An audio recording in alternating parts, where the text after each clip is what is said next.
ولسمشر غني له نورستانیانو سره غمشریکي وکړه. سلام، ستړي نشئ، وخت مو بخیر. ولسمشر غني د عمرې له ادا کولو وروسته په خپل پیغام کې ویلي، په دغه سپېڅلي مقام کې مو ګران هېواد او وطنوال د سترګو پر وړاندې وو او د لوی الله جل جلاله له دربار څخه مو د هېواد د ښېرازۍ لپاره دعاوې وکړې.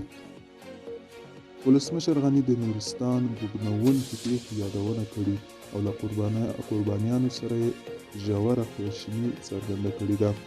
شهیدانو ته د فردوس جنت او ټپیانو ته د سملاسي روغتیا دعا کوم.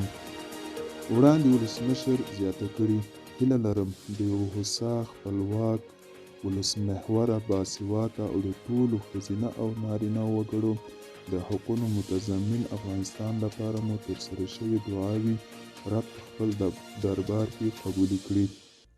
دغه راز له ټولو نورو مسلمانانو خویندو او ورونو سره یو ځای د اسلامي امت له سره د مصیبتونو د پورته کولو او د هغوی د خیر او فلاح دعاوې به هم انشاءالله اجابت ومومي. دا و د نن ورځې چمتو کلی خبر. تر بیا هم په الله سپارم.